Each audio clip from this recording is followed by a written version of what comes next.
दोस्तों नमस्कार। भारत जोड़ो यात्रा के सुनहरे पल में आपका स्वागत है। यह कहानी शुरू हुई थी 7 सितंबर 2022 को कन्याकुमारी से। इस कहानी में हमारा नायक लोगों से जुड़ने का, भारत को जोड़ने का प्रयास करता हुआ बिना रुके, बिना थके निरंतर आगे बढ़ने लगा और साथ ही लोगों का एक हुजूम उसके साथ चलने लगा। मैं यह मानने को तैयार हूँ कि शुरुआती दौर में कुछ लोग आकर्षित होकर इस यात्रा में जुड़े अवश्य होंगे, लेकिन जैसे जैसे वो इस यात्रा में आगे बढ़ते गए उनकी सोच में एक बदलाव आता गया और बदलाव था भारत जोड़ने का। और बच्चों की उपस्थिति से इस यात्रा को और भी आकर्षक और मनमोहक बना दिया। बच्चों के भोले दिल और उनकी आकर्षक मुस्कानें अक्सर ही लोगों का मन मोह लेती है और यही इस यात्रा में भी हुआ। जब बच्चे राहुल गांधी की तरफ आकर्षित होकर उनके करीब आए तो राहुल गांधी ने कभी उन्हें अपनी गोद में बैठा लिया और कभी अपने कंधों पर बैठा लिया और यही सब आकर्षण इस यात्रा में चर्चा का विषय बन गई। लोगों के मन में जो दूरियां थी धीरे धीरे सिमटती चली गई और लोग बाग करीब आते गए, दिल से दिल मिलने लगे, हाथ से हाथ बढ़ने लगे और कदम इस यात्रा की तरफ चढ़ने लगे। फिर चाहे आंधी हो चाहे बारिश, यात्रा ने अपना पड़ाव किया मैसूर में। विजयदशमी के उपलक्ष्य में यह यात्रा यहाँ विश्राम करके और विजयदशमी के त्यौहार को, जो बुराई पर अच्छाई की जीत का प्रतीक है, उत्सव मना रही है।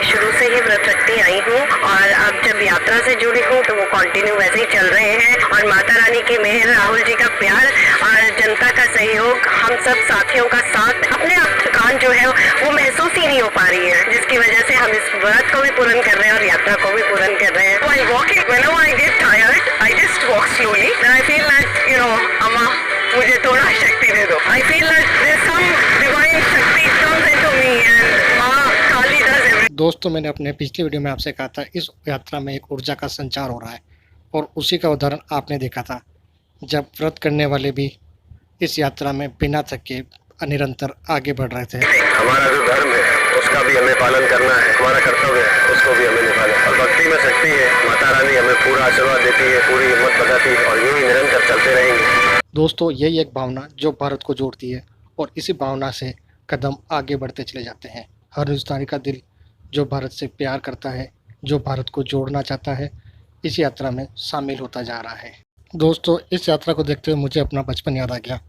मुझे तो कुछ याद नहीं है, लेकिन मेरे पापा ने मुझसे बताया था कि एक बार जब मैं बहुत छोटा था, उस समय भारत की प्रधानमंत्री श्रीमती इंदिरा गांधी दौरे पर आई हुई थी और सभी लोग उनके स्वागत के इंतज़ार में सड़क किनारे खड़े हुए थे।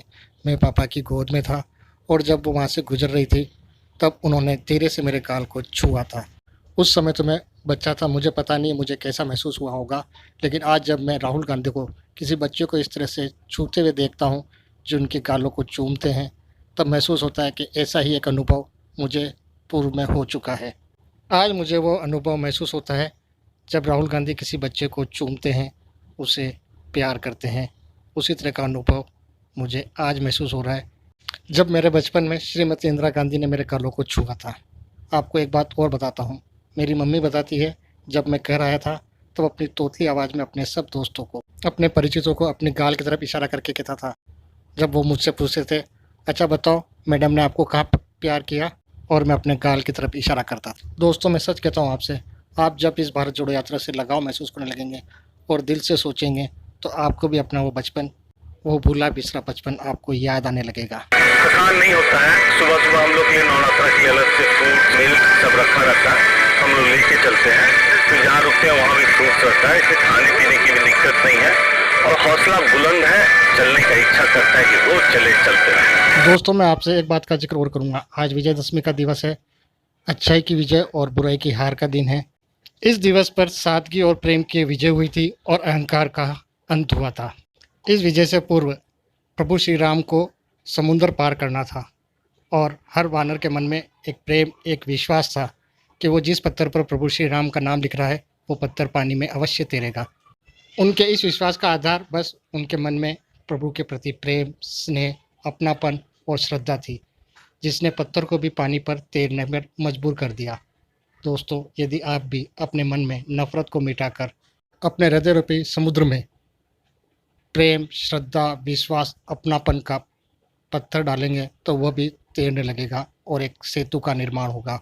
पर प्रेम रूपी सेतु पर चलने वाला प्रत्येक प्राणी आपस में जुड़ता जाएगा। और जो आपकी स्क्रीन पर ये दिख रहे हैं, जिनके मन में नफरत है, अहंकार है, जिनके हृदय की प्रेम रूपी झील सूख गई है, उनके हृदय में भी धीरे धीरे परिवर्तन होने लगेगा और उस प्रेम रूपी जल का प्रस्फुटन होगा और ये आपके साथ भी जुड़ते जाएंगे। मैं ये नहीं कहूँगा कि हर आदमी बुरा है।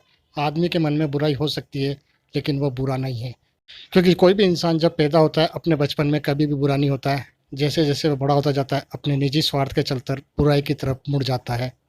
और इस भारत जोड़ो यात्रा का भी अर्थ यही है, जिनके मन में नफरत है, उनकी नफरत को धीरे धीरे ख़त्म करना और जो प्रेम की झील उनके हृदय में सूख गई है, उसमें फिर से उफान आना। नेहरू जी ने बहुत अच्छी संज्ञा दी थी कि कौन है भारत माता। इस देश का कण कण और इस देश का जन जन है भारत माता, जिसमें कहीं कोई जाति धर्म नहीं छुपा हुआ है।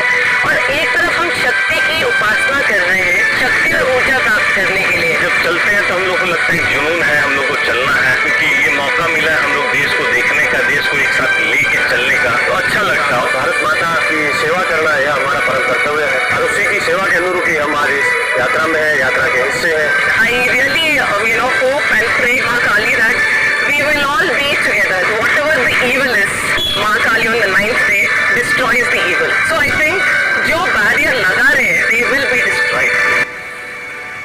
दोस्तों, सही मायने में भारत जोड़ो यात्रा का अर्थ तभी पूर्ण होगा जब हम सभी व्यक्तियों के हृदय में प्रेम का अंकुरण कर देंगे, जब हम सभी व्यक्तियों के हृदय को प्रेम रूपी सेतु से जोड़ सकें। मिलते हैं अगले वीडियो में। आप सभी को राम राम।